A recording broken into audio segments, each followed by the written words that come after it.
Alrighty. Hello, everybody, and welcome to another Mumbo Jumbo Community Conversations. My name is Chinyelu, and I will be our conversation facilitator today. As we are joined by, uh, hold on, hold on. Okay, there we go. Yeah, as we're joined by actually not old friends today for once. Some new friends, hopefully, some people that we're kind of just starting to get to know. So we'll be able to do that together. We're joined by Lauren McAllister and Jada B, both here representing the People's Cooperative Market out of Bloomington, although I know that they both also have their own sort of projects and endeavors that they get into. So we'll learn a little bit more about those as well. But first, as always, we got to do our check in. And Lauren and Jada, as well as anybody who's watching the live stream or the recording of this conversation in the future, maybe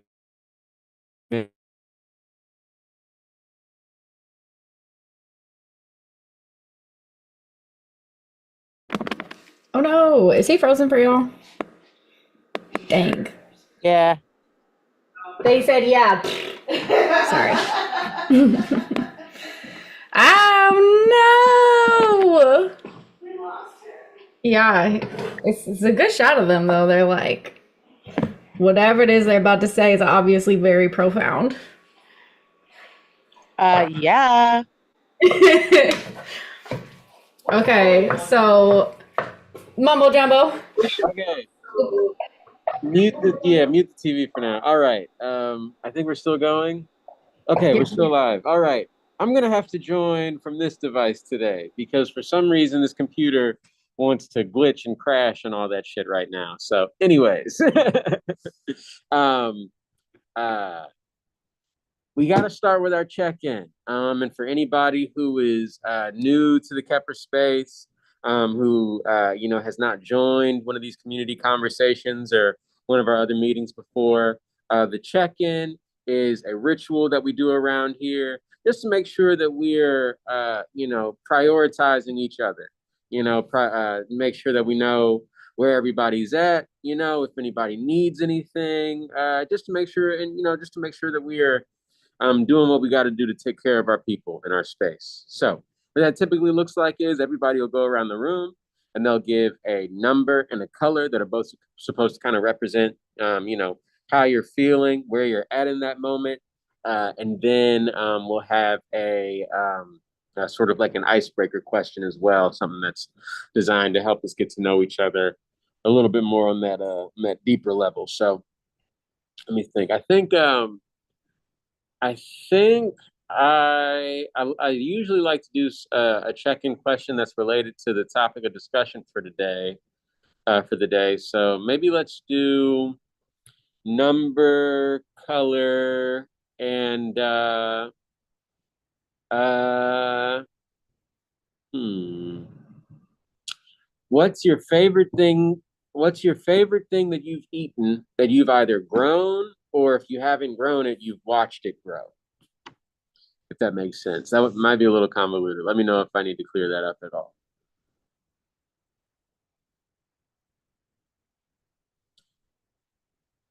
No, that's a good one. I'm just trying to think about it. Okay, yeah.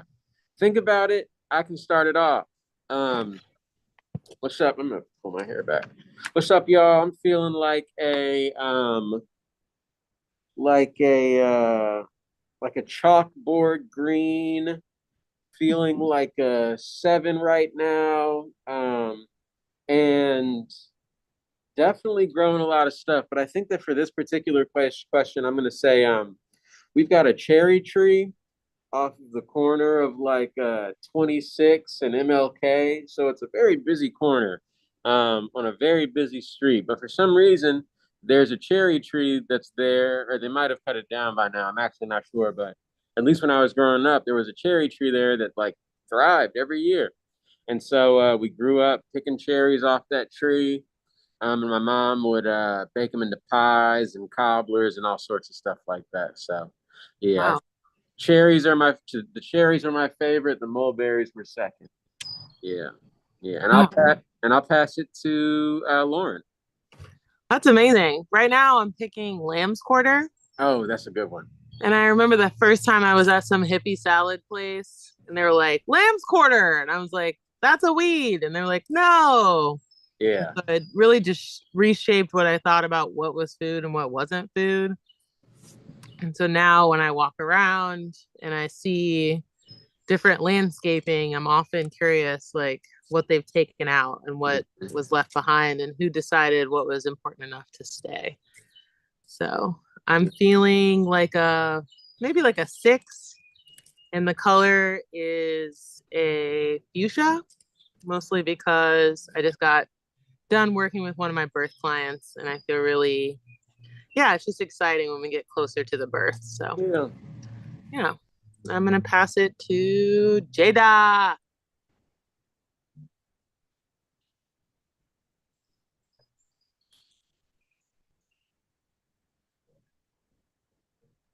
Sorry, my buttons have trouble coming up sometimes.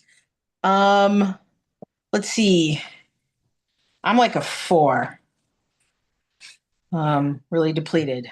Um, and I'm definitely like in the yellow zone. Um, yeah, let me see my favorite food that I've grown. Well, I grow purple hull, um, black eyed peas and purple hull, and I really, really love eating them fresh. And they just taste delicious fresh. But I also do a trick where I freeze the fresh ones so that I can just pop them into meals occasionally as like a nice fresh bean. And they just taste really good that way. It's like, even if you're doing something stupid like box mac and cheese, to just pop some fresh purple hull in there, you get this like, okay, it's not exactly healthy, but it's definitely better than it was. Yeah. Yeah. You're like, okay, there's something in here that I grew, so you can do it in like kind of anything that you want, but like even in something that's totally toxic but quick to make, uh I like to do that. So yeah, that'd be purple hull. Sweet. And then Mimi, you take it. Okay, greetings, y'all. Mimi here. Feeling like a resilient, resurrected 8.8. Ooh. Yes. Thank you. Like a stainless steel color, but with like a glint of opaly purple. And a lot of things came to mind, but a couple like big moments.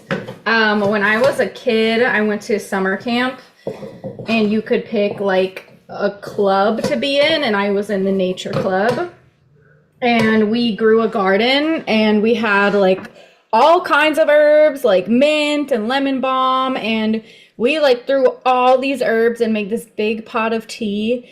And I was maybe like 10 at the time, and I had never done that before. My parents didn't garden or anything like that. They were really good cooks. They cooked a lot of fresh food, but they didn't like grow food.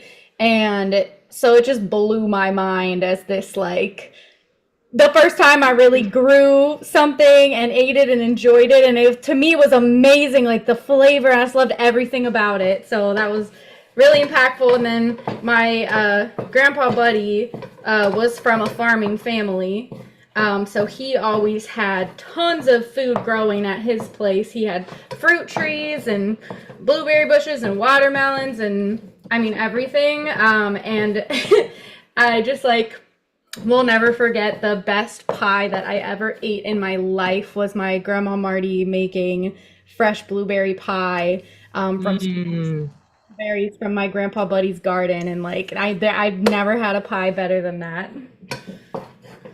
I love that. Yeah, thank you. Oh, yeah. Pass back inside. Awesome. Yeah. Nas, you get over here and check in.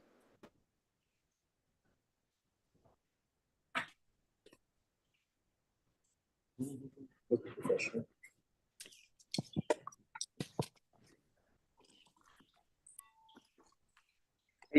Nas here. What's the check-in question? Favorite thing that you've eaten that you've either grown or watched it grow? Okay. When I was younger, we had a little garden out back, and we had watermelon growing out of it. That was one of the things I remember actually getting to eat myself and watching all the vines grow. It was so cool. They just took over the whole space, and it was so dope to see them start from just a little seed and then take over a whole area out back. Yeah. What's your number and color? Oh, number color. I'm feeling like a 9.5 today, my usual. And color, I'm gonna go with green, like that BP across the street. That sounds good. That's a good one. Wow. Well, appreciate it, man. Oh, thank y'all. Thank y'all. Thanks for checking in. Of course, of course. And back to the facilitator. Yeah. All righty. Yeah. So, thank you everybody for checking in.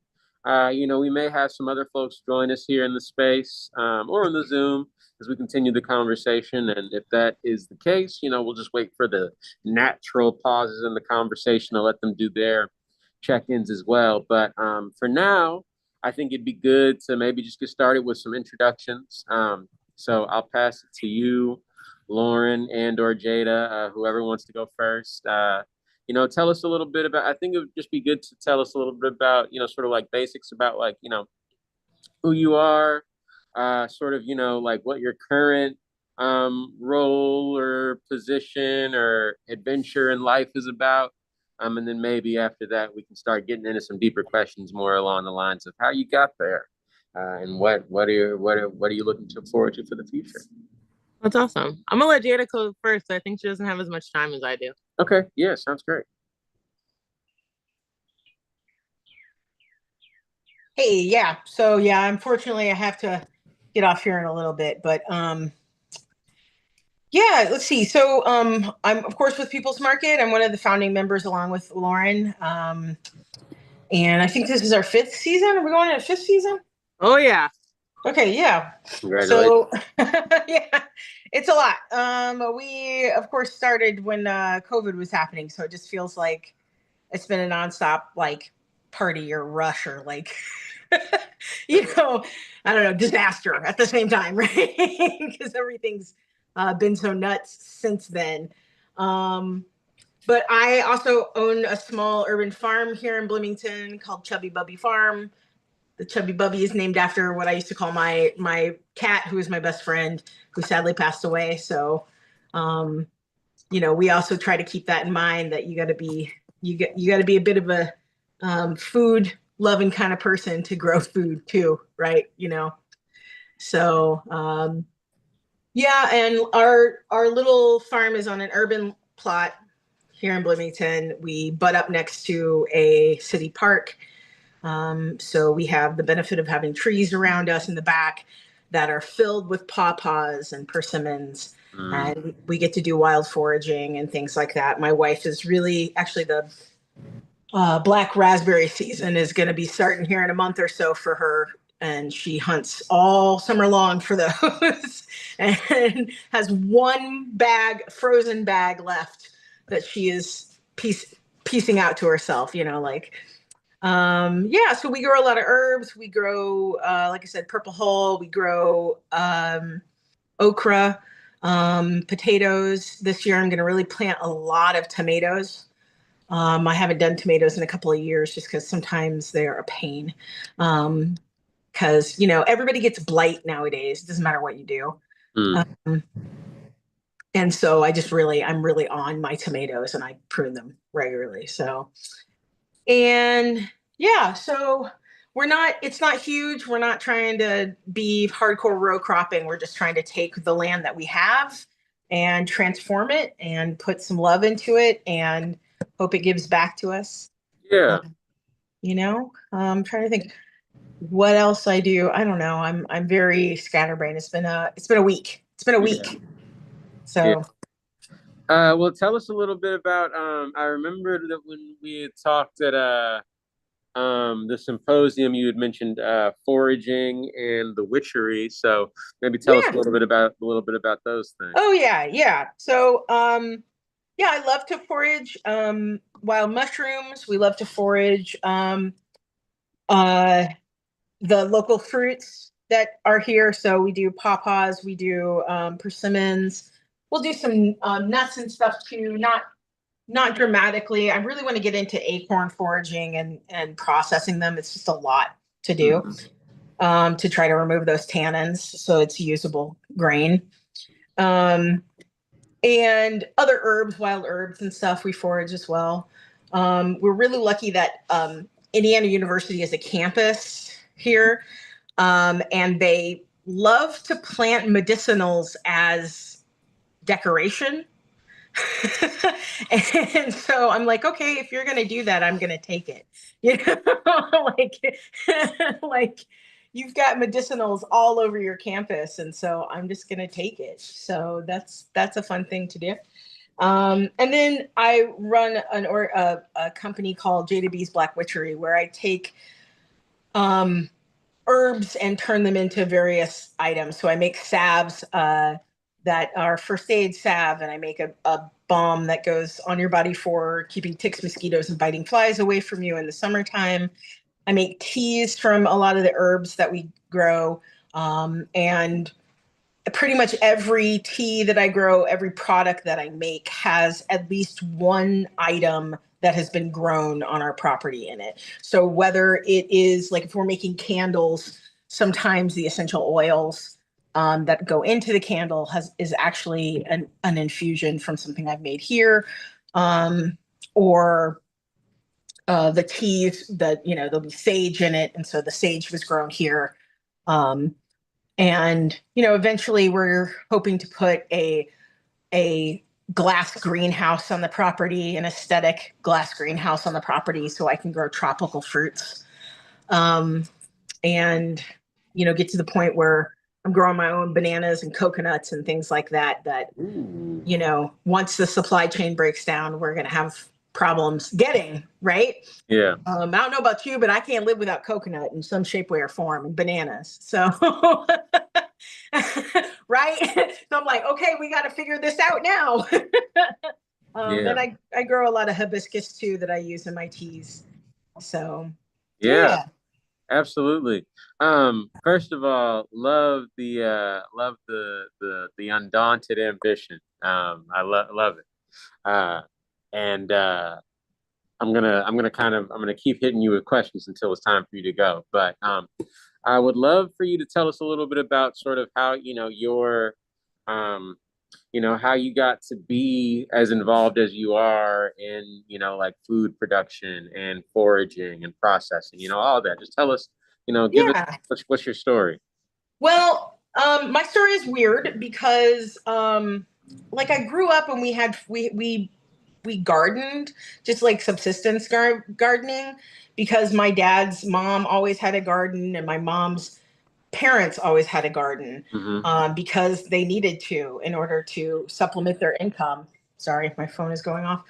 And so we always had that, but I didn't really think much of that. We always had like pretty flowers and stuff like that in our yard, and I participated in gardening in that way. Um, and then when the white supremacist was revealed in the city run market here in Bloomington, people reached out to me to help with creating a new market that was anti-racist, right? And so I work for Black Lives Matter Bloomington, and really have advocated for anti-racist action in our town and community, and trying to get our white liberal town to see that, like, just because we're better than Martinsville does not mean anything, right?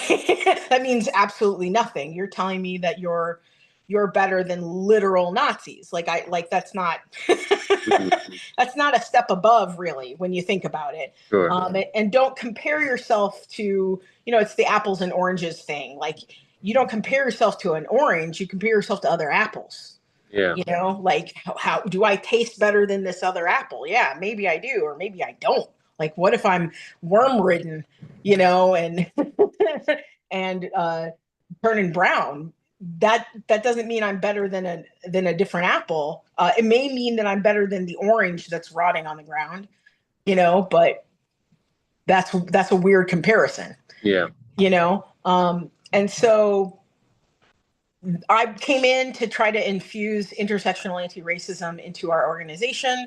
And then I also happen to just like make stuff that I make for myself. Like, Black women make their own hair care products all the time and things like that, and salves. And I based the salve that I make off of my grandmother's salve, but she used to use goose grease.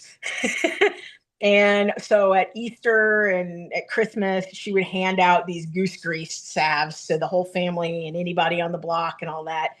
And I was like, okay, we ain't using goose grease because I ain't doing that. But so we took the basic concept in the recipe and turned it up a little bit. And it's shea butter and coconut oil and olive oil. And it has a deep infusion of comfrey and chamomile, some other healing herbs in it, and then essential oils on top of that to really give it a boost. And it's really one of the things that I'm most proud about because it really, really works. And people come to me for it for all various reasons. People who have eczema come to me for it. My friends who are transgender, who have surgery scars, come to me for it, to help relieve their surgery scars. People who have keloids come to me for it. And I'm just really proud that I've made something that can help people. Yeah. So, which is sort of in the spirit of what my grandmother would have done. So, she was, the more I started doing farming and things like that, the more my family started talking about our farming past, right? And so randomly finding out that we have cousins who had huge farms in Lyle, like outside of Lyle Station and around the Princeton area, that were slowly taken away from them. That we came from farmers from the South who were peanut farmers in the South. Stuff that we weren't taught or talked about much before I started farming, not really because it was an embarrassment or anything like that, but like because it was just it was like not important in today, like the survival of today, right? Even though it is important to the survival of today, like we just didn't talk about it because like my family are, my aunt is the dean of a medical institution, and so like we have people who are highly learned in our family, and that's what they were focused on was education, education, education. And this is sort of like this missing piece, I feel like. And then I also learned that many of my ancestors were healers as well, and so learning that really clicked things into place for me too. And that my grandmother, my great grandmother used to say that my grandfather had a root on him, and so she would try to cleanse him all the time. Every time she was around him, she would try to cleanse him because he just had this aura that she needed to clean, And so things like that really helped me go, okay, this is what I should be doing. These are the right path. This is what's happening for me. And then, being with my homegirl, Lauren, she encouraged me. She encouraged me to pursue these things.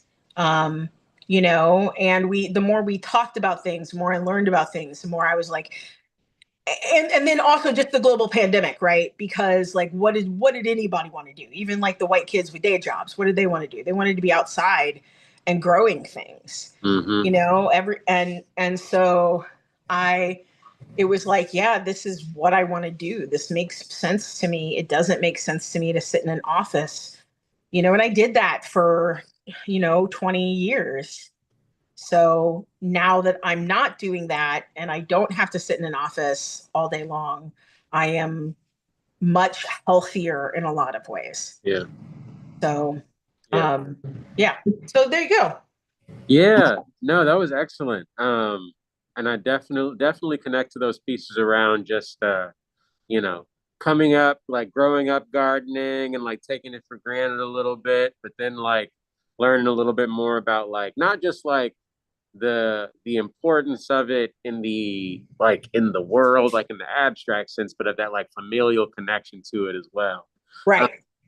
could you could maybe talk a little bit more about that piece that you mentioned about how, you know, you thought that these weren't important skills for it to have for today, but then you kind of figured out that like actually they are, they just aren't really taught that way. You know, tell us a little bit about, I guess, like that transition and your Yeah. thinking, and then like, you know, what that importance is, if you could speak to that. Well, I feel like especially when you're in a Northern Black family, there's a lot more emphasis on education and getting a good education and therefore getting a good job. And I mean, this is also a generational shift too that is happening. And so it's not really that my parents were like, don't be a farmer. It was just never a question of whether I was going to be a farmer or not. It was, you're going to go to college and we were going to go from there, you know? And what's really crazy is that in my high school, so many of us in Bloomington are just automatically expected to go to IU, right? Because it's here. And so Purdue University, the agriculture university, doesn't even come to, or didn't at that time, come to recruit in my high school, like come to even talk to people, except they would have special days for the people who were in vocational school. And so if you were in vocational school, then Purdue would be knocking on your door. And so what that meant, though, is that was white kids, white rural kids who they were talking to. They were definitely not talking to, the Black, AKA like urban kids, or kids who were, whose family was here for university from maybe another country or another part of the world, right? And so Bloomington in and of itself is such a weird little microcosm of the way that America works, that like it was a definite afterthought for literally everybody to think about farming, except for those who were already in agrarian communities, right? But they weren't being pushed to go to college. They weren't being pushed to think about anything outside of that. And they were predominantly white. I mean, I would hazard to say exclusively white. And so it wasn't really that I wasn't thinking of farming or growing things. I sort of always knew that I'd be growing something, but not necessarily as like a profession or a vocation. And then in college, I met a bunch of fucking hippies, like you do in Bloomington, um, who were into gardening and into sustainable culture. And, they taught me things, and we learned, we would go to the farmer's market and things like that are very quintessential white kid Bloomington things to do, that like, that's what you do when everybody here is very, very, very white and you're not in a fraternity. Sure. Right? Or a sorority, And so I definitely fell in with people who were interested in sustainability culture and gardening. And can I ask real quick, what had you planned to study? You might have said this already. Oh no, I haven't. Actually, I have a theater and telecommunications degree. So same. Yeah. I'm an artist. So my goal was to be on Broadway, definitely at one point in time. And then when that sort of became not necessarily really what I wanted to do, the more I got into it, I started looking into human sexuality and thinking I was going to become a professor and teach human sexuality specifically. And then it was like time to graduate and get a job. It was like, that wasn't really, I was like, okay, do I want to go back to school and get a master's degree? I don't know that I want to sit in school anymore. Am I done? Am I just done? So I really did feel done with school, at least for the time being. So then I had to, I got to pay for my life. So I got, shitty office job after shitty office job.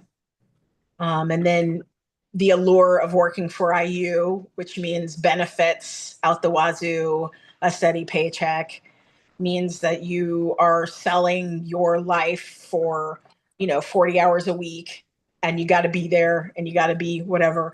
And then, the world turns on its head when something like a global pandemic happens and you're like, I don't have to do this. Like, I was at home, they sent us home for months. And I was like, I don't have to do this. This is not how I have to spend the rest of my life, right? Um, and I've been a performer, I've been in bands, I've been in all sorts of stuff my whole life, and still continue to pursue art in various different ways. And I never saw it as something as a failure. I think some people think that art is something that if you're not, Lady Gaga, Drake, Madonna, Kendrick, whatever, whoever it is, if you're not making tons and tons of money at it, then you're a failure. And for me, like, singing in a shitty bar is just as good as when I've performed in front of hundreds of thousands of people. In fact, the shitty bar sometimes is better because people are right there, you know, um, and with you. And so that has been a big change in my life in terms of trying to consider what is necessary and what isn't necessary. Yeah. And a desk job is not necessary. Yeah. Yeah. I may have to go back to it at some point in time, or I may have to find some other way to make money at some point in time. But right now, things are good. And my wife works for a national nonprofit, so we are all around trying to do good things for the world. So, Yeah. And real quick, because I got a few more questions for you, but we got some other people that need to check in. How much time do you have? I got a few more minutes, really. Okay. Yeah. So, Sorry. I will let Zalalem and Maxine check in, and then I'll open it up to any other questions for Jada before she has to get out of here. Welcome, Z. Welcome, Maxine. Great to see you guys. Number, color, and then your favorite thing that you've eaten. Ah, there they are. Your favorite thing that you've eaten that you've either grown or been able to watch it grow. Oh. Oh. I go first. Hey guys, I'm Zalalem. You can call me Z. I'm feeling like hello. Maybe a deep sea blue. I'm a 7.9. I'm out here snacking and hanging out with my dog. We're about to go on a walk with Maxine. And I grew up growing a lot of tomatoes, and don't know if it was just my mom, but she would always cut up like fresh tomato salads and like do tomatoes and mozzarella and crackers. But that's very Italian core of my parents. But those are my favorite things to eat, is like fresh, like strawberry, like tiny tomatoes, big tomatoes. They all bust to me. And I'll pass to Maxine. I honestly was about to say the same thing, but but hi everyone. My name is Maxine. Color wise, let's just go with green. I don't know what kind of green, but I'm feeling green today. Number, I'd say 8, and similar to what Zalalem said, when I think of like fresh grown, like fruit or vegetables, tomatoes come to mind. My great aunt used to have like her own like vegetable garden in the back and on the side of her house, and I remember just the fattest, ripest tomatoes just growing, and then like her just like cutting those up, and like sometimes just like a sprinkle of salt and pepper on it.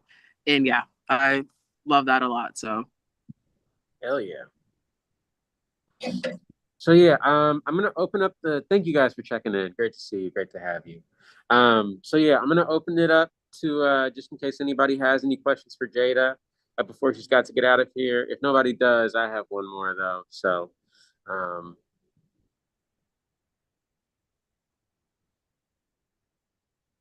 all right. Yeah. So maybe I'll ask the last one For now. it. Yeah. So you talked a little bit about the commitment to anti-racism in the People's Cooperative Market. Yeah. And so, and I'm sure we'll hear Lauren speak on this a little bit as well. But maybe tell us a little bit about how a little bit of like your involvement and how People's Cooperative Market, or I guess you already talked a little bit, but tell us a little bit more about like how that anti-racism manifests like in the work that you guys do. And maybe speak a little bit more to how the organization came to be. Lauren. So, well, so when I was asked to come in, the instant thing that I thought of is, well, this organization has to have working agreements. And working agreements are crucial, in my opinion, for agreeing on the terms of our labor together and how we're going to treat each other during that time period. But we started with some white people, and Lauren and I said liberation, and they said liberation, and those two things were not the same. And so we've had to fall back on our principles, on our working agreements to sort of help guide us through to making progress. And a lot of times what that looks like is that white people get uncomfortable and they leave. And, sometimes they make a ruckus on their way out, which is what has happened to us. But the reality is that they cannot handle what is the confrontation of intersectional anti-racism and their internalized racism. They're the kind of, sometimes they're the, this happens in manifest, but these are the kind of folks that say, well, I'm this, so I can't be racist. I'm this and that, so I can't be racist. Or how can it be racist if I'm just asking a question? And you're like, you're not just asking a question, you're making an accusation with a question, right? You are not taking a Black woman at her word. You're not listening to Black women. You're not letting them guide the conversation. You are stepping on their toes. You are perceiving their upsetness as a threat, right? And so we have to call those things out. I don't take shit like that, and I don't allow white people to treat Black people like that in my presence at all. I'm a light-skinned Black woman, and I know that darker-skinned Black people have a much harder time than I do negotiating the world. And I will always and forever be a shield between them and whiteness, because I know that my light skinnedness affords me some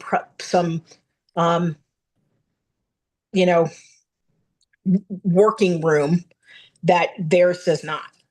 And it has meant that, like, people trash me and call me all sorts of things and, whatnot. But, as much as I don't like that and I want to be perceived as not being a mean person or bad person or whatever, I know that perception is rooted in racism. And essentially what has happened is that our ancestors have looked out for us, and they have said, hey, these things are not for you, so you don't need them. We're going to take them away, right? Or they're going to escort themselves out, and that has been, it's like thinking about people revealing themselves. When people tell you who they are, you have to believe them. People revealing themselves being a blessing, rather than a problem. We have to perceive that as what is necessary rather than what is a burden. And so I helped infuse some ideas of Black Lives Matter, which it has 13 principles.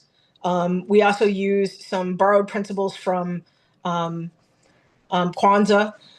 We also helped create our own concepts together too, and agreements. And this is where it gets tricky when you're doing intra-racial work, is that everybody had edit say on our working agreements. Every person in the organization had the ability to say, I don't like this. We need to take this out. Or can you please explain this to me? I don't really get this.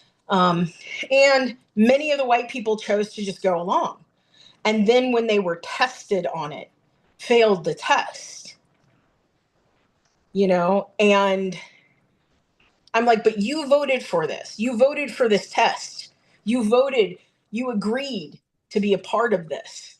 I think it mimics what is happening in our country in a lot of ways, that white people voted for their jobs to be taken away, for farms to be devastated, for the economy to crash, and now they're shocked and surprised that it's happening.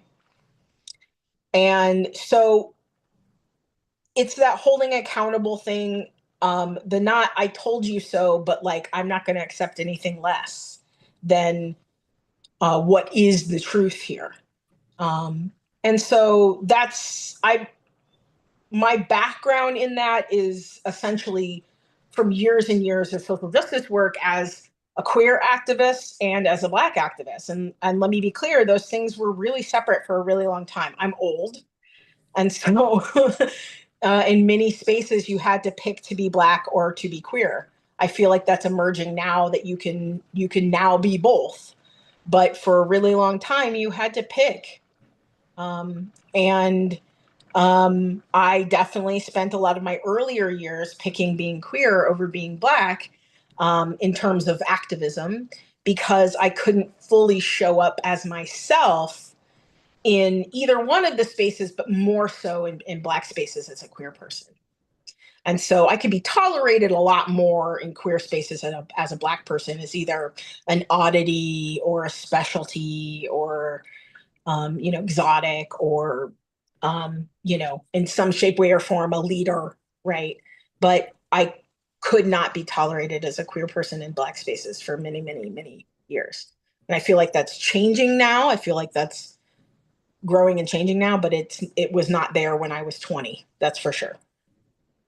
So yeah, we hold that line, and how it shows up in the work that we do is that we prioritize Black families. And so we work with Black Lives Matter Bloomington to bring food to Black families every week. And we work with anywhere between 10 to 15 families, depends on the year, depends on how much money we have, the time of year, and whether more families are in need and more families reach out to us or not. And they get fresh fruits and vegetables, eggs, and now bread from us every single week. Occasionally meat when we have it. Every single week, without fail, rain or shine, holiday or not holiday, right? So it can be Christmas Eve and I'm knocking on your door with a bag of food, right? And so that means that we are committed to ensuring that they have fresh, local food to fill them up. And it's just, for some of these families, it's just a drop in the bucket, but it's an important drop, and we know they can't survive.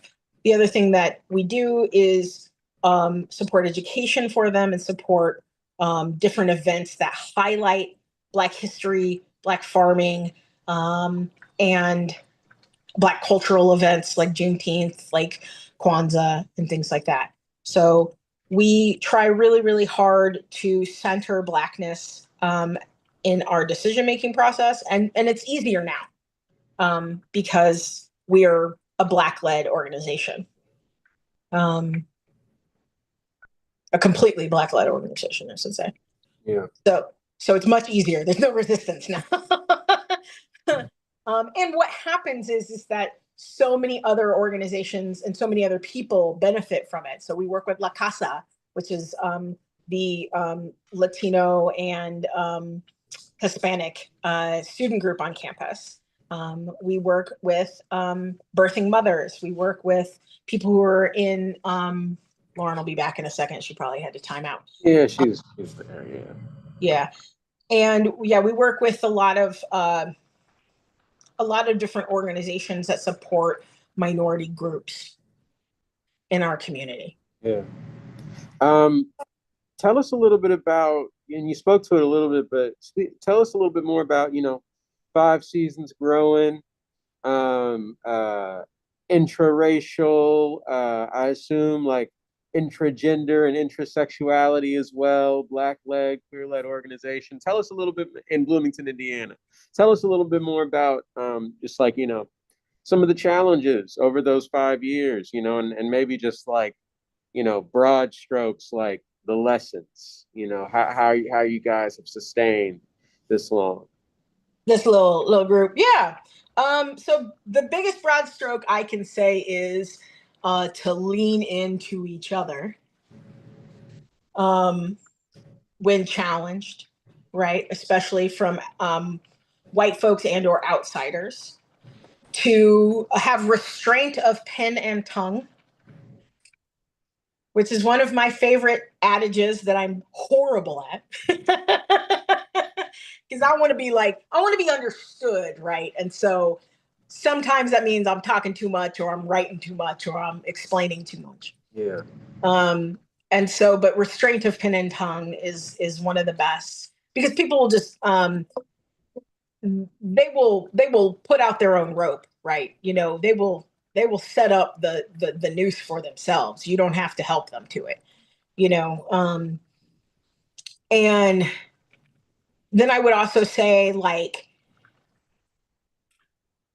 community care can sometimes look like conflict, because you need to get to the root of the problem before you can fully address it. And so sometimes that means that you're gonna fight it out. And not a lot of people have the strength for that. I'm gonna be honest with you. There's a lot of people who really don't have the strength for fighting it out in order to get to the root of a problem. And persistence is the way forward with that, is that if people are not able to get there, then you have to just keep on plugging along and meet them where they're at. And sometimes that means you walk away, they walk away, whatever. I think the bigger issue is that for me, it's always to trust my gut. If I have a gut instinct and gut reaction about something or someone, I need to follow it, because it's not just my gut. It's something else talking to me, telling me that this thing is not for you, that this is dangerous, that you need to watch out for this, that this potentially has a roadblock for you. So I think those are the broad strokes of what I've learned. And I've learned that another part is the solidarity part. So that's essentially what I'm talking about. We pull together. That solidarity is an action, is a daily action. It is a trust but verify situation where you're like, hey, no, I trust you. Let's talk through it. I believe you. Let's just talk through it and get to the root. I think that if people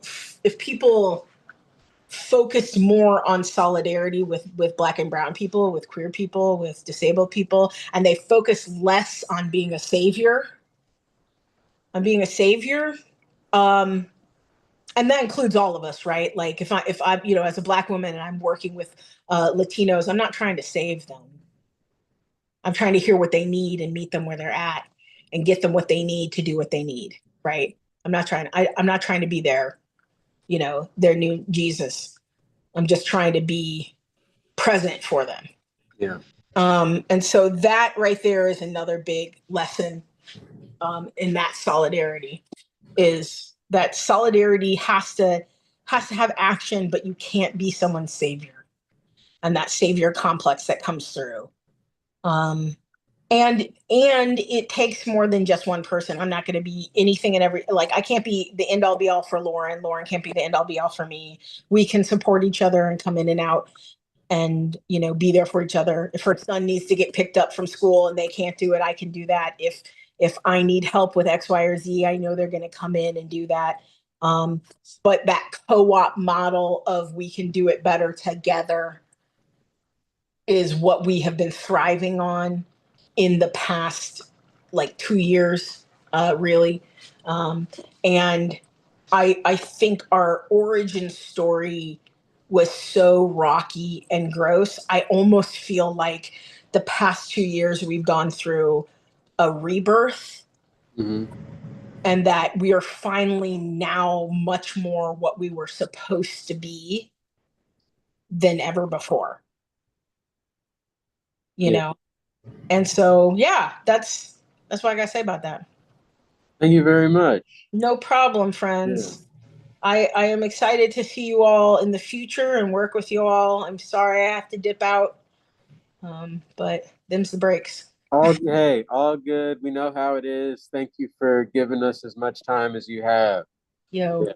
Yeah. And appreciate your time. And I also just really like the way that you word things. I think it's like you just have a way with making things very clear that I really appreciate.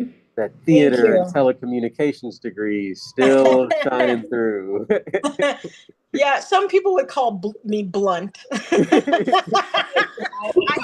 I have been called blunt and abrasive mostly, so Compliments in some I circles. appreciate the the other perspective. Thank you Yeah. so much. Yeah. Maybe your love language is accountability. Yeah. Realness. Realness. Yeah. Well, yeah. Thank you so much, Jada. Right, y'all. It's good to see y'all. Take care of yourself, Lauren. I'll talk to you later. Yeah. Bye. All Bye. right. Thank you. Thank you. Yeah. All righty. Well, that was fantastic. And yeah, so now I'm gonna pivot over to Lauren a little bit. And really gonna ask you a lot of the same questions that we asked Jada. Normally we sort of like popcorn it a little bit, but we're doing it a little bit different today. So yeah, so same for you. We'll start off just with like tell us a little bit about what your current journey in life is, where you are, what you do. And then we'd love to know a little bit about how you got to that place. Yeah, I think I want to point out that Jada didn't talk enough about her empathy and love. What she's doing, asking hard questions, really moving us from a place of passivity into action can't be underestimated. Like the outcome of Jada's inquiry around intersectionality, around racism, has kept us in an authentic place. And in some ways, it's what's missing in the larger cooperative scene. So the work I'm doing now is really rooted in cooperatives, cooperative economics, building new co-ops, equipping co-ops, pushing back on all white co-ops and asking them to expand their definition. This year is actually the International Year of Cooperatives, and they're adopting an eighth principle. So the international conference is heralding, is really drawing attention to that. Ooh, give me one.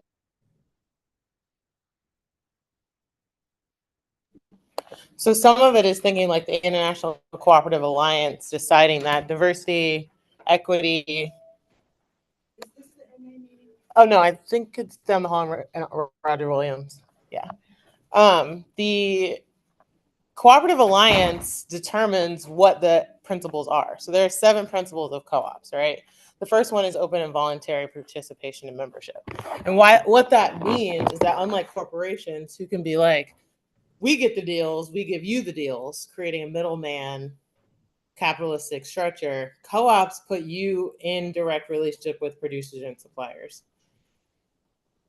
Of those 7 principles, there hasn't been much recourse around race, equity, or inclusion. So this year, we are adopting it. Some co-ops have always been including DEI. It's always been a part of it. And when you think about community supported agriculture, that was started by a Black man. And essentially it was a membership model, right? You give your family, 10 other families give a farmer some money, that farmers grow food and they bring it to you. That's what a co-op is. It's a buying club to reduce prices and costs and increase sovereignty with whatever it is. So there's like utility co-ops, there's car co-ops, there's land co-ops. And so a lot of my work now is consulting and going to co-ops and saying, look, here are some things that you can improve on. I just started reading an article by Julian Hill, Healing Justice Practices in the Cooperative Space. And it's like really crucial that the spirituality and the healing that can occur when we're in community is brought to light and brought to attention when it comes to economics and ecosystems that we live in. So that's really what I brought to People's Market. So Jada brought intersectional into anti-racism, and I really demanded the group to not just form another shared selling space. And I asked them, I challenged them, could we be a co-op? Could we actually adhere to these principles around democratic representation, care for community? Can we actually enact these ways that we combat capitalism through economic independence? Those are just some of the ways that co-ops are different from Target, Kroger, because that middleman perspective infects us all. And so the empathy that I've learned through farming, ranching, birth work really get to be amplified when I come into a community, I come into a group setting with these principles as the backbone. Yeah. I don't have to worry about if individuals are doing what they're supposed to do. Our collective effort being in the container of the cooperative principles allows for the outcomes to always be better. They're magnified by everyone's gifts and talents. And when I consider why do I farm, farming was never intended to be alone. We were never supposed to own hundreds of acres of land by ourselves. Yeah. All of this was actually so that we had to get to know each other. We had to work together. We had to share seeds. We had to plow together. We had to do this work regeneratively, ideally, but at the very least, with hand in hand, right? With the soil, with animals, but also with each other. And so, People's Cooperative Market is a culmination of taking a cooperative model and implementing it in an agricultural setting. So most co-ops are grocery stores, right? So it's consumer based. Some are worker owned co-ops, but a lot of the time it's a grocery store that consumers own and that people work at. And that's fantastic. But liberation, co-liberation is actually about co-owning, having a shared wealth. In indigenous culture, it's about one bowl, a shared bowl of wisdom, a shared bowl of food. And how do we all take part in that sharing? And in some ways, I think that I've learned a lot about why people are so hesitant and scared and conditioned away from working together, because our individualistic needs seem to supersede what the long-term goals are for our society. Yeah. Yeah. It's hard to trust. I get Yeah. it. Yeah, for sure. For sure. I think that Yeah. it's you know, a lot of people a lot of people have become really disconnected from like what it means to be connected to others, because it's not always easy, it's often challenging, but it's still important. So yeah. Real quick, I do want to ask Tara to check in. Thank you for joining us, homie. Good to see you. Check-in question is number, color, and then your favorite thing that you've eaten that you've been able to grow or that you've been able to watch grow. Oh, all right. I'm feeling like a pastel blue, um, 5. Um, just I don't know, just been rolling with the number 5 recently. Um, um, I haven't grown any food. I've attempted to. Like I got some like peppermint and lavender and lemon balm last year, and then I traveled for like a week, and then I went back, and it was it. So I was like, oh, okay.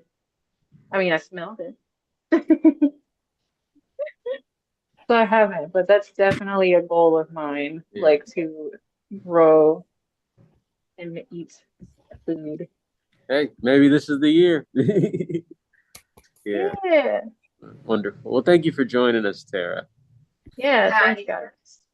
And Lauren, so Lauren, I wanted to ask you, tell us a little bit about how you got into farming. I know you also mentioned birth work. So please tell us about that as well. And if I remember correctly, you have your own ranch and farm as well as so yeah, tell us about all that. Yeah. So I didn't have any money and I was working at the co-op, and someone said, have you tried a community garden? I had been hanging around a lot of what I call the gray hairs, which are just like older women who are old enough that they have gray hair. And so they often like don't give a fuck at that point. They're like, I don't give a shit. So they really pay it forward. Like they're like, I want to share all my knowledge. Sit down. I'm gonna talk your ear off. Stay with me, right? And a lot of them said to me, I'm sure that you can remember your grandmother having a garden. And they were right. And so I was like, well, I should just try. And they're like, the next time you eat a tomato, literally take the seeds, throw them on the ground. Like they're very much like, you're making it harder than it is. And so I got a garden plot. It was a 10 by 10 plot. And I put some carrot seeds in there. And I forgot about it, honestly, because I'd be working. You know what I mean? Living my life. And when I came back, I remember like pulling around and twisting and then pulling up a carrot. And I was genuinely shocked that there was a carrot there. Like, I was like, oh my God, man. I was like, wait. It works, right? I was like, holy shit. So that blew my mind in terms of this is why people believe in magic. You know what I mean? I did nothing. That seed, I don't even remember putting it in the ground. It probably just fell out of the packet as I was trying to do it. Like, so much of it was really just acknowledging that the earth is alive. And the deeper that I go into that realization, there's an awakening going on. So I left some of the carrots. And if you leave them long enough, their tops begin to bend and then there's seed pods at the bottom. Hmm. Right. And so again, I'm like, what is this? Right. Like, I literally don't know what this is. I'm like, what is happening? And I took my hand and I just rubbed it against, and then all these black seeds came out. And only 2 or 3 weeks after I had done that, I noticed that more carrots were coming. And I think it's a real representation of what it's like to be in a cycle of life as opposed to a linear, capitalistic, extractive, white supremacist structure. Yeah. What if it's never ending? What if we're never ending? What if this isn't as simple as I'm 38, I live in Indiana? What if I'm a vessel for ancestral memory? What if I'm an expression of many, many, many decades of love? What would that mean? How would I treat myself? What would I think about the world? What would I question? What would I consider loving? Right? And so after the carrots came up the second round, I thought to myself, something has changed. Like, I have changed just watching this entire life cycle. Fast forward, I meet my husband, we get married, and we ask our families for plants, trees, and animals. So instead of like Target bowls and like, you know what I'm saying? Like, we're like, nah, give us animals. Like, what would that do if we had to caretake animals? And so, yeah, it's a little emotional because Brian Garvey, he passed away this past year, gave us our sheep. And he had been ranching for 20 years already. So these sheep weren't just like, oh, I bought them at an auction. These are sheep that he had been breeding and taking care of for many, many years. And so he gave us a starter, 3 sheep. So it was a mama and 2 babies. And that's why we're called 3 flock farm, because we started off with 3. Now we have 29 lambs, somewhere around 67 and like adult sheep, 29 goats, 21 chickens, 4 dogs, and a horse. You see, Lot I'm of in my animals. head just like, Yeah. what did I do? You know, like to go from observing the natural world and seeing a life cycle to participating in it fully. I just didn't anticipate that, right? I thought I was just learning to feed myself because I was underpaid and undervalued. But it started shifting my definition of what is worthy. What does it mean to be important? Mhm. Cultivating more soil is probably the biggest contribution I'll ever give. Sure, I'll talk, I'll train people, promote co-ops, but leaving Jasper, that's my son, and my daughter Ramona, more topsoil is the most effective way to ensure that they're going to survive. Mhm. That's the gift. And when I think about birth work, that again was something that a group of people wanted more birth workers. I read the article about Serena Williams, and now I'm a birth worker. Like there was very little resistance. It just felt like there was a time in that part of my life cycle where this is what I was going to start doing. There was a lot of privilege in the way that I gave birth. I gave birth at home. I had a midwife. I never went to the hospital. Privilege can distort, but can also free you to share. It actually can be a stepping stone for you to deepen your empathy by recognizing that you are privileged. The number of people that I talked to who did not have the birth experience that I have was startling. I was stunned. I was like, wait. What did they do? I mean, it shook me just like the carrot did. I did not understand what was showing up. And then just like Jada mentioned, I found out that one of my great aunts was a midwife in the South, delivering kids all the time, not just some of the time, because I don't take a lot of clients, but I started having dreams about my clients the same way that I started having dreams about the garden. I had a very intense, visceral response when I ate my first blueberry off of my own blueberry plant. Mm. I was like, what is this? I was like, I've never had a blueberry before. That's how I feel about food most of the time. I'm like, I've never had this before, clearly. Like, I don't know what that other stuff was, but until you're harvesting it, until you're pulling it out, until you've nurtured it, Yeah. it just doesn't taste the same. And so I get to backtrack and fill in with books and stories and the work that you're doing and what other orgs are doing to make sense of what I'm awakening to. Yeah. And the radical nature of our work at People's Cooperative Market is getting to the root of things. Why are we like this? Why are we so conditioned away from believing people? Why are we so conditioned to think that a state institution is believable, but individuals are not? That state institutions aren't thieves and criminals, but individuals, we're the criminals for trying to survive. And so I've taken a lot of time to reflect not only in the birth space, asking hard questions about racism and how it shows up, but also in the agricultural space, which is predominantly white, predominantly male, and predominantly Christian. Mm-hmm. There's a very myopic view of what success looks like. 25 acres for some people are like, that's a lot. I'm like, I was owed 40. So like, sure. But what does it mean to mend? Right? What does it mean to bring back together? That's what co-ops do. They don't just allow for the gaps to remain. That's what corporations mend. Corporations tear apart, create rarity, exploit, and continue a system in which someone must be in poverty, someone must be disabled, someone must be disadvantaged. So, tell us how you got introduced to the co-op model and just like the cooperative way of doing things in the first place. Some of it was that I worked at a co-op, so Blooming Foods Co-op in Delhi. It's in Bloomington. It's been here since 74, 75 maybe. So it's a very old, very white run co-op. And I worked there. I worked in almost every department. And then they had an election. So I quit working at the co-op to be on the board of directors. And I went to a co-op cafe. There's actually one this year in Detroit with the Detroit People's Co-op. And it talks a lot about what does it mean to be a co-op? How does that tax exemption status protect you? What does it do in terms of the commons? How does it create democracy? Because you have to vote about a lot.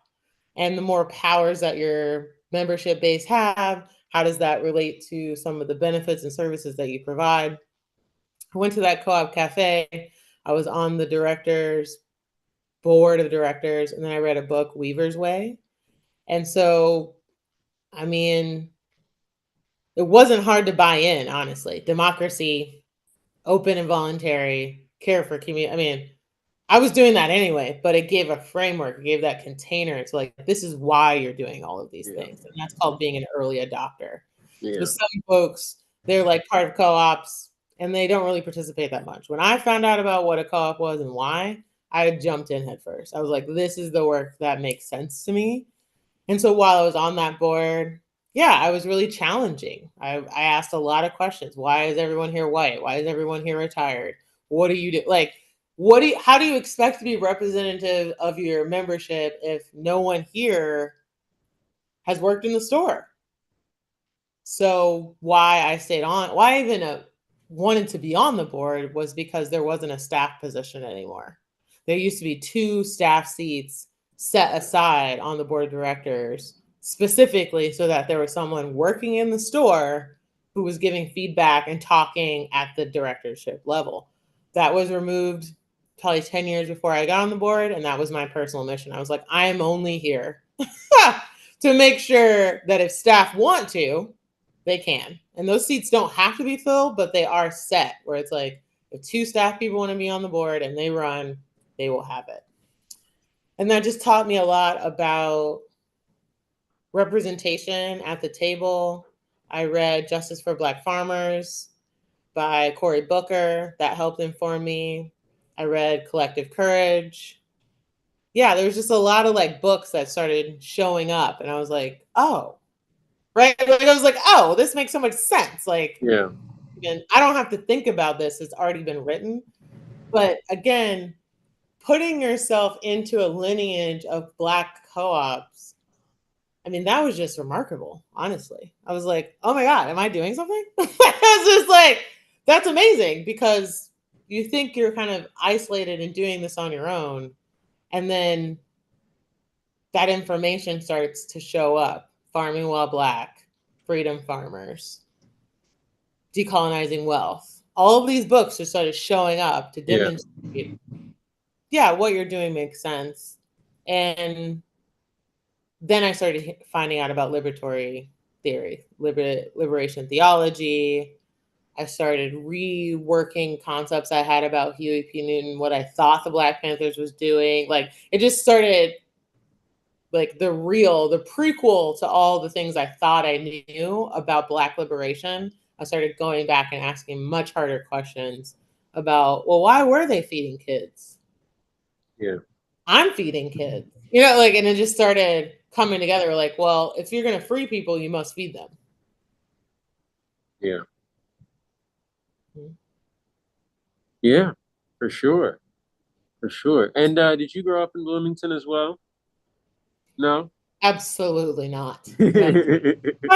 No, don't do that. I grew up in Knoxville, Tennessee, so I'm Appalachian at heart by way of Macon, Georgia, and then my dad is from Texas. And so, again, would I have ever put together my love of horses and my great-great-grandfather being a rancher in Texas? Probably not. You know what I mean? Yeah. But like, I love horses, okay? Yeah. Like, all the colors, all the sizes, they're amazing. Is it ancestral wisdom? That's what I'm going with. I'm sure it gets passed down subliminally somehow, you know? You know? Yeah. It's wild. And that I got more curious about, what does the tie between learning your lineage and your iterative power. So the more I learn about what my ancestors did, and it informs me what I should be doing now, I'm seeing more impact now that I've bought in and understood that story. Yeah. So how did you come to Indiana? I went to St. Mary's College at Notre Dame. What did you study? Business and political science. Interesting. Do you find that those you find those coming into the work that you do now? Yeah. Yeah. Grant writing, budgeting. But more importantly, I sometimes think if I had not done political science, I might not have found co-ops because it is a political agenda. Co-ops are here to dismantle corporations. Like that is the point. And I think in some ways, studying something like business helps you understand why it's so flawed. So had I not, I would have been like, what's wrong with capitalism? I hear a lot of people say that to me, like, it's not that bad. I'm just like, I studied it for 4 years. Let me tell you, it's like, it's just not good. It never was. My professional opinion. Literally, I was like, it wasn't, it's not, and it's not gonna be. Like, Yeah. yeah. Yeah. So yeah, okay, great. Cool. Mimi's moving locations. So yeah, tell us a little bit, and Jada spoke to this a little bit as well, but I'd love to also hear, tell us a little bit about your transition from the Blooming Foods Co-op to the People's Cooperative Market, what that journey looked like, and then maybe tell us a little bit about People's Cooperative Market as well. I think that we've established that like it's a co-op, it's a buyers club, but tell us a little bit more about like how it works, what kind of stuff you guys do throughout the year, all that. Yeah. So I really think that People's Cooperative Market is informed by liberatory practices. So other co-ops, it's like we want cheap food for our members. And I took some of that, and then I took some of Justice for Black Farmers Act, and I took some of Collective Courage. I took some of the research methodology, and I said, how do we put all of these things together? How do we make a buyers club that consumers can actually participate in? Often I'm describing it as like underinvested producers, so farmers, ranchers, value added, food vendors, and under resources community. How do we bridge those two groups together? And it's not random. Right now, most of the time when you sign up for a CSA, you're signing up for 12 weeks of produce, and it's about $650. We asked our families, do you have $650 to give us in the spring? And they're like, hell no, I got 600 for what? Right? That wasn't real. So we have a weekly CSA. You go to our online store and you purchase a week. 15 is a small, 30 is a big, of your share. What does that do?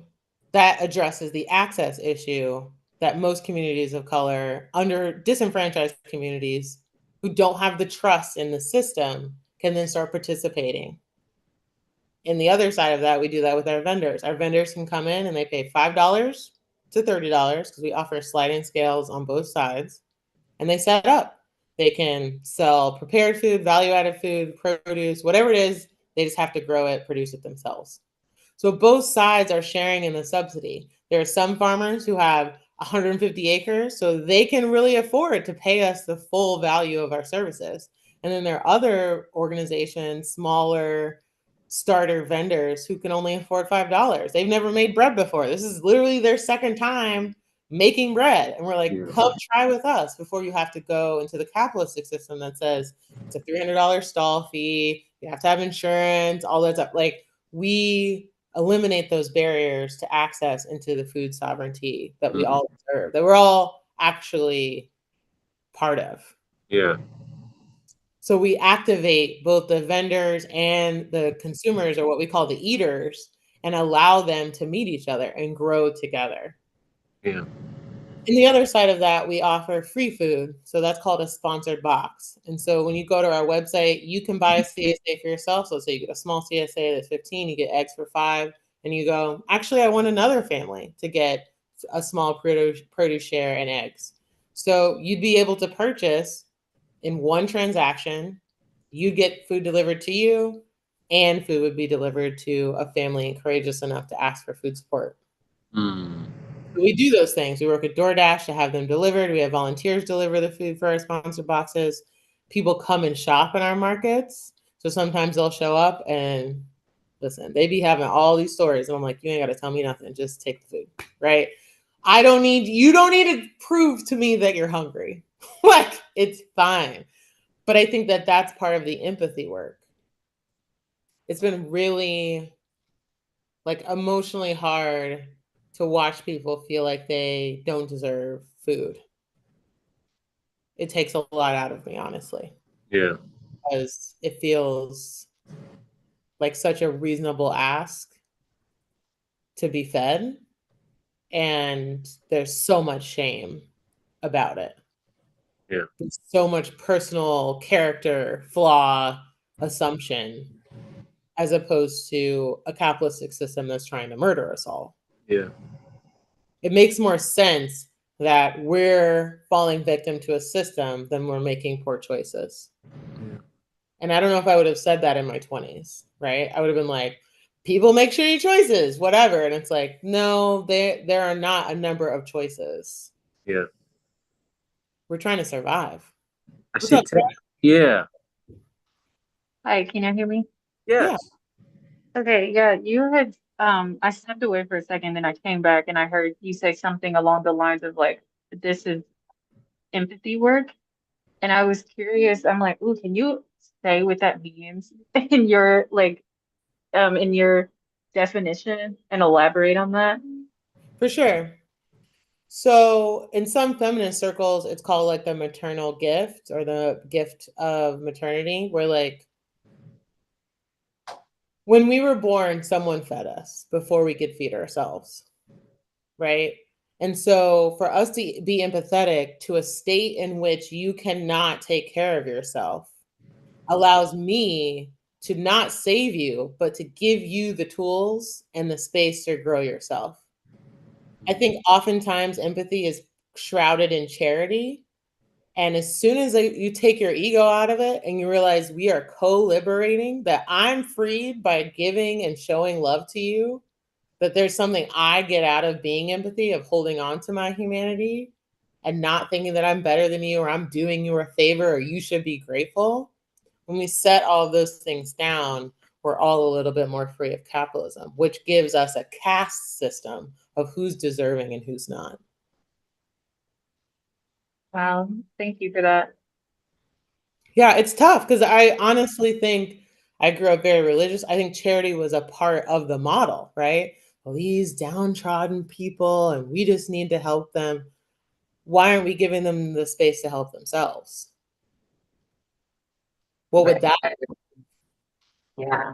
Like I like how you worded it as like co-liberating and not just like yeah, yeah, like co-liberating and then as a as a way of kind of like reciprocal love. Like when I fill your cup, you'll feel like the cups will keep getting filled and stuff, but not in a sense of like obligation, I guess.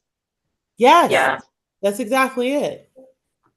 In Serviceberry, Robin Raw, she talks a lot about the gift economy. The earth is already gifting us. Mm-hmm. That's what blows my mind. I'm like, this whole thing that we walk around on is constantly gifting to us.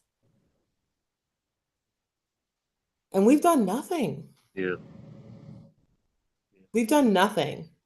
What would that mean if we did that to each other? If it was like, I'm gifting for my heart to get bigger. In yoga, we call this bodhicitta. For the unending love that I have to continue, it must be poured. It must be shared. So you giving me the chance to show unconditional, to show love that has no end, is actually showing me that it's worth something, that it means something. I went to the Legacy Museum in Birmingham, Alabama, and it's absolute confirmation that the people who came before us were certain of our survival. They were certain. They were doing everything possible to make sure that we were here right now in this moment. So when you close your eyes and you really think back, like somebody's womb, another womb, another womb, another womb is gifting us life right now. They were certain that we were going to continue. That's why there are seeds. That's why there are animals. And it just, like, I can feel it now, it just like opens me up. It just a little bit more every day to an unending experience. And even now, like I have to show a lot of empathy to white farmers who are upset. They were like, the government's treating me wrong. I'm like, really? The US government is not honoring their agreements? And I gotta be like, right? Like, it's their first time. They don't know. They don't know. But if I close off and I'm like, fuck y'all, that doesn't help me either. You know, that doesn't actually help. It deters us and creates a system where I'm better than you and I knew better, as opposed to, aren't we all learning how to escape bondage? Isn't that what we're trying to do? Food is the conduit. I agree. But ultimately, if I have enough empathy for you and I can find the empathy for myself, then we're freeing not just us in this dimension in this lifetime, but actually future generations of people and animals. And I think, especially given how cancel culture and like finger pointing can occur, there's a long legacy of coonery in the world. Like, don't get me wrong. Like, there's a lot of coonery happening. There are whole groups of people who are like, I will coon for money. Do you know what I'm saying? Like, I get that. And yet my empathy is like, and they're trying to survive. You know, like they're trying to survive. They don't have the tools to do it another way. It took me a long time to feel the kind of confidence that Fannie Lou Hamer has. Honestly, come fuck with me. I got a whole freezer full of food. Let's go. We'll see who lasts. You know what I mean? Like, I can grow food. I have more than 50 animals on the hoof. Let's go. Let's see how long. And I think that confidence, that self-efficacy, that took 11 years. These people, for the first time in their lives, are like, government don't care about you, never did, never will. I mean, that's gotta be shocking to the system. Yeah. Yeah. So I'm gonna so so I had a question that I was gonna ask, but first I want to ask, like, with what, in terms of y'all's local community, I guess, like, how do you see people like responding? Like, how do you see this like shift in awareness and understanding sort of like manifesting in you all's neighbors, and in y'all's local community, if you see it at all? Yeah, I was gonna say some of it is like pretty limiting. It's a small town, so we all kind of know each other anyway, and everybody's got kids with everybody else, so it's a little bit awkward most of the time. Like you go to a community event and it's like, and that's your baby mama, and that's your cousin's sister. You know what I mean? It's like, who's mad at who? I gotta check Facebook. You know what I'm saying? Like, it's like, I don't know. I'm not sure. And things are really competition based. Like a lot of the nonprofits are going for the same amount of money. There's a lot of headbutting. And we're disruptive.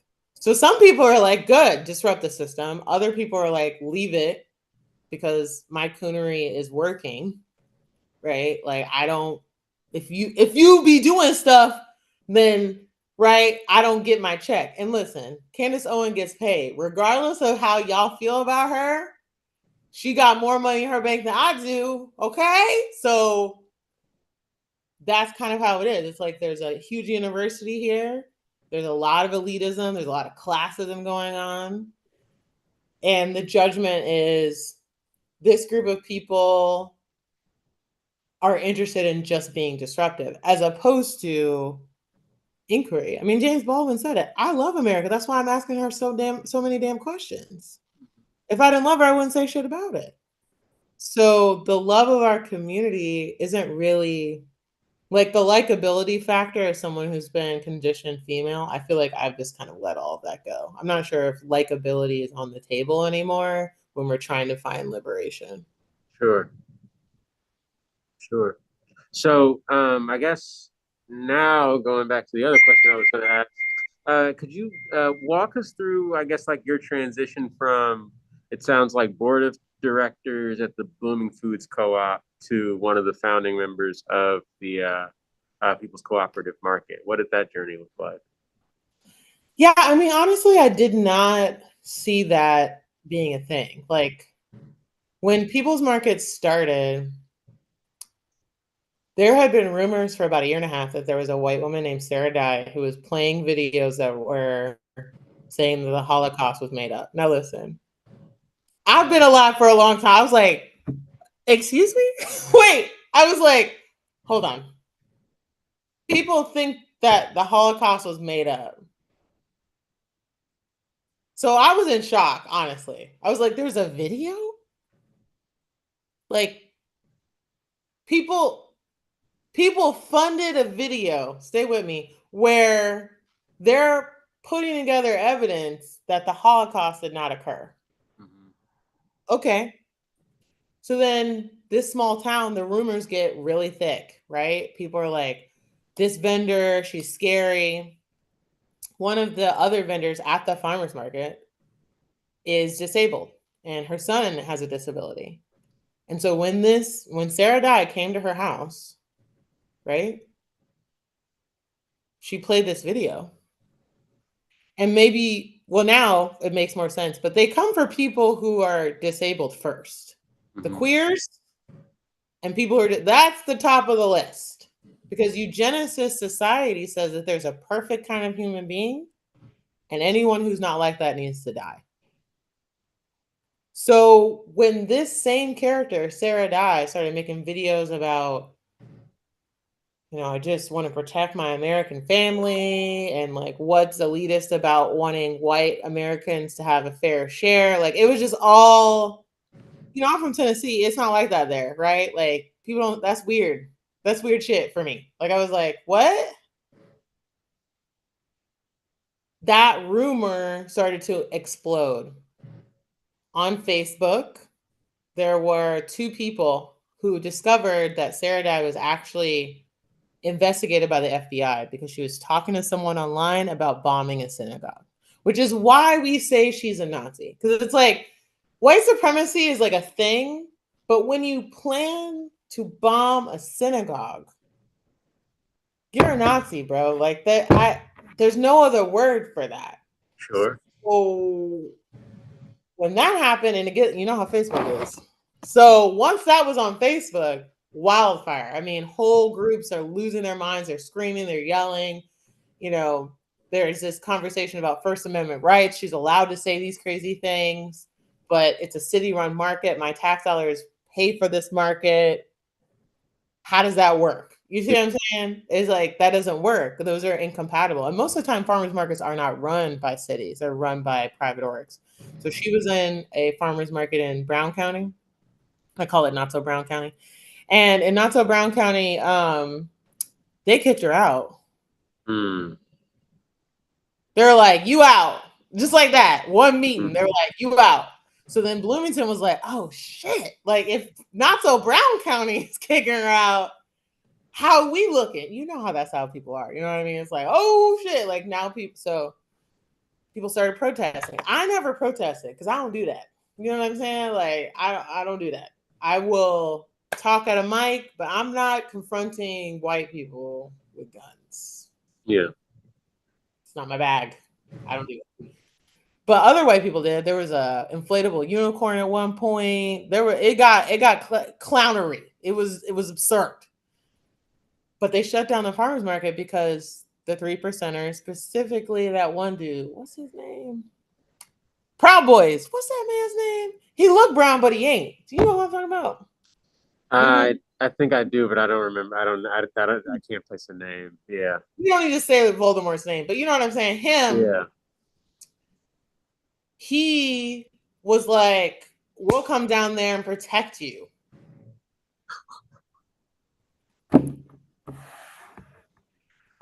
Oh, why? that's Right? You see what I'm saying? tough. It was just Yeah. wild, dude. There was nothing else going on in Bloomington during this time period. People were arguing in the streets, yelling, and Dr. Kara Kadu, an Asian American professor, got arrested because she held up a sign. Mm. And so once women get arrested, I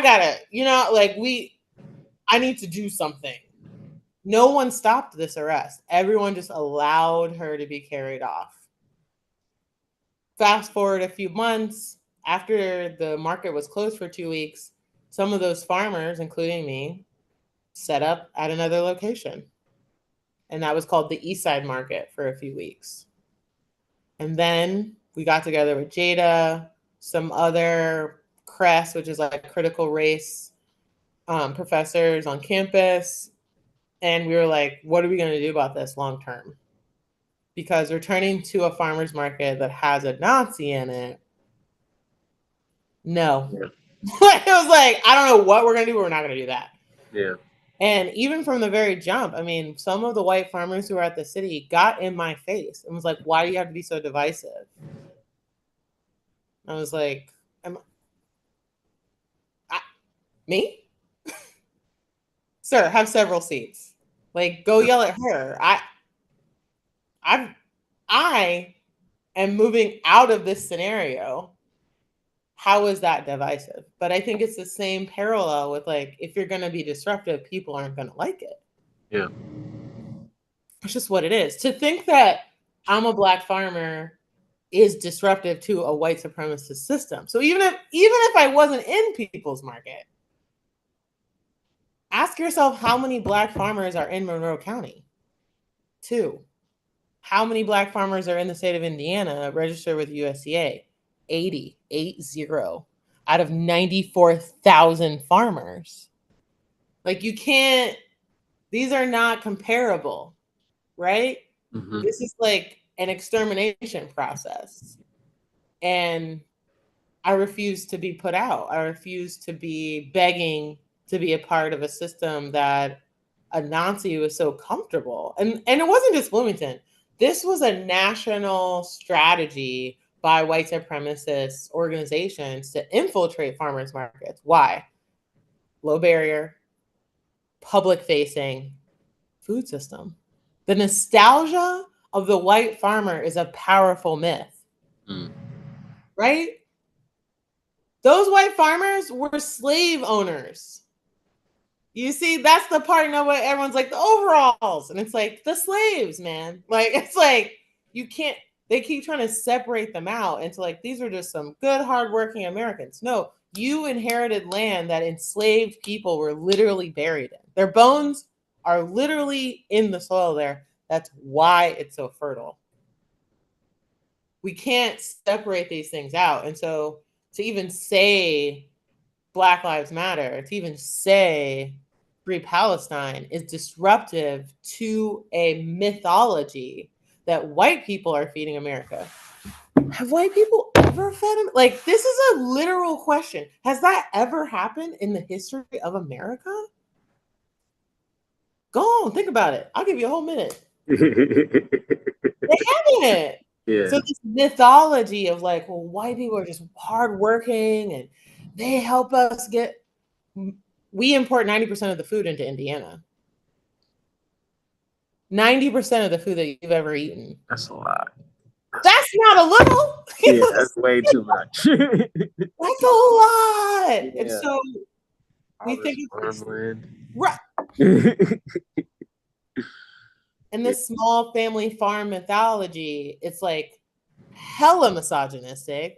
It's incredibly transphobic. Like, we're busting up the mythology with reality. Sure. Did anybody else have any questions that they wanted to throw out? I got one more before we start to wrap up, but did want to open it up a little bit.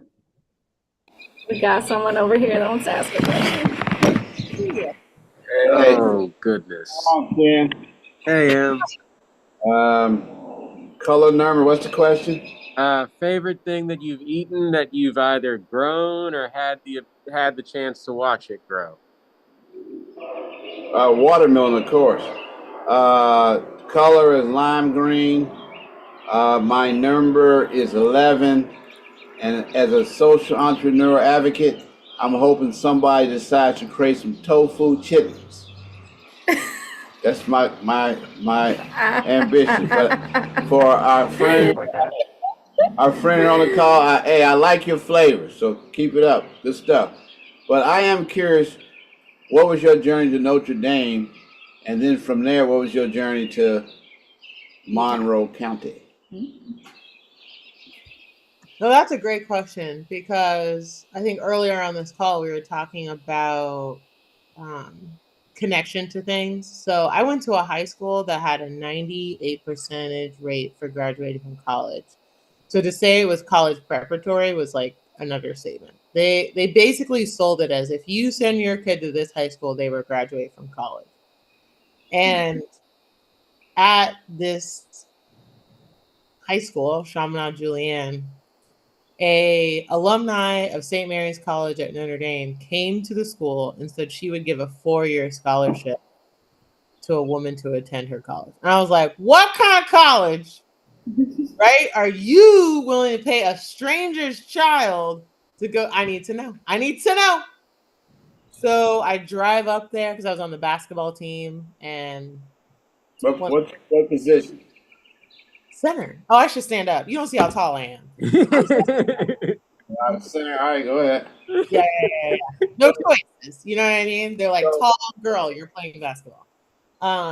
So one of the older players that I was on the team with, she went to Notre Dame. So we actually got on the bus to go watch her play at Notre Dame. It was crazy. Megan Duffy. And when I was on that trip, I looked over out of the bus and I saw this dome, which I later recognized as the dome at St. Mary's College. And quite frankly, I sat down with this woman and she's like, I'm giving out this scholarship. And I was like, tell me why.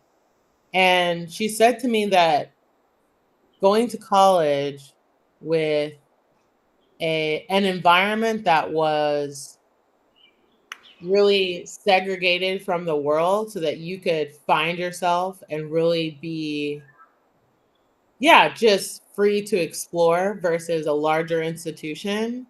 She said that it made all the difference in the world in her interpersonal relationships. So yeah, it helped her career, but she was more saying that like she was able to fully show up as a human being. So I wrote a paper in high school about the benefits of same-sex education at the high school and the college level. I basically convinced myself that I should go to a women's college, and then I got in. And so after 4 years there, I needed to finish a few classes. And so I found out about the SPIA program, Sustainable Public Environmental Affairs at IU. And somebody was like, I think this is what you really want to do. And so I got a recommendation to come to Bloomington. And here I am, honestly. What was your major? Political science and business. All right, it was great talking with you. Can I assume that the high school was same sex? No, it was not. It was co-ed. Co-ed, was it a private school or a public school? It was a Catholic school. Hey, we got something in common. Recognize. Hey! And I was involved in some other activities we can talk about later offline. Oh my Yeah, we will. Hey, but I really enjoyed your presentation. It was great. Thank you. Thank you. Thanks, so much. Em. Thank you. Let me ask you one more question, Lauren, and then we'll start wrapping up. But I guess just like what folks are looking to. What's the best? I guess like I'm trying to ask like what's on the horizon for people's cooperative market. If folks are looking to get involved or learn more, where can they do so? And yeah, what's coming up for you guys that people should be looking out for? Yeah, so we just wrapped our Spring Sprout Conference, which we have every year. So the last weekend in March, every single year, we put on a conference. We have farmers come out and vendors. We talk about getting CSA signups for our farmers. We talk about like the $100,000 worth of free food. Well, $102,000 we gave out last year. We just kind of give a report of like what we've done for our members and our community. On the horizon for us is really this high tunnel. I mean, a 30 by 90 high tunnel is a lot of work. And we have 10 families who are growing their own food. So we'll be supporting them as much as possible, growing food in the high tunnel. And then we have plans to make an outside growing space that would actually be like a walking labyrinth. So we'd be having high raised beds that you would walk through and there'd be like flowers. But essentially you'd be able to either wheel yourself through or walk yourself through in a pattern that would be really meditative. When I was an undergrad, there was actually a a labyrinth, a stone labyrinth, and you would close your eyes. And so there was different kinds of stone, and it would tell you where you are on the path, and you would walk it, like 5 o'clock in the morning. Nuts are wild, okay? Like they do wild shit. Anyway, so that's kind of the concept that like you could be walking through this and experience the garden, not just with your eyes. Like you'd be able to smell where you are because the herbs are on this side, and your feet, they would switch from like mulch to grass because you're on this side. And really trying to create a being of liberation. And then we built the high tunnel so that, yeah, folks could see a visual representation of the land back that we're displaying here at the church. The church is letting us use that land for free. And the next thing that Jada really wants us to do is have another haunted house, a haunted maze. So she's adorable. She loves Halloween, like a lot. Okay. Not a little. And oh my God, like candles, bats, witches. Yeah.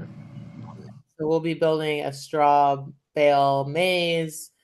And then we use the straw for gardening later, but it's pretty adorable. And the kids come out, we all dress up. But as of right now, you can hit that donate button. It's located on the right upper corner of our website, peoplesmarketbtown.org. All of that money goes to purchasing local food and distributing it to families in need. You can also sign up for a weekly or monthly subscription, get your CSA produce, eggs, meat delivered to your door. And you can talk about us when we're not in rooms. So maybe you're at a conference or somebody's talking about the food system and they're like, oh, there aren't a lot of Black farmers. You could be like, lies. I know one. Her name's Lauren. I know a few. Yeah. Very nice. Very nice. Can you say the website again?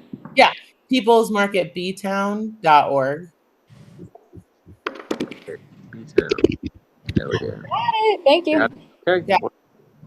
Well, thank you so much, Lauren. And Jada's gone, but give our thanks to Jada as well and to the whole People's Cooperative Market crew. It seems like you guys are doing really great work, and I'm excited to learn more and hopefully collaborate and come out and see you guys sometime. Yeah. Yeah, same. We're really looking forward to coming up. Yeah. Our last 2 minutes and wanted me to ask, what's your sign?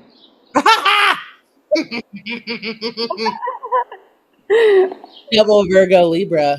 No one's shocked. Wait, say it again. Double Virgo Libra. Libra rising. Libra sun. Libra sun. Hey. All right, thanks for Hi. sharing. Got it. Wow. Double Virgo Libra sun. Wow.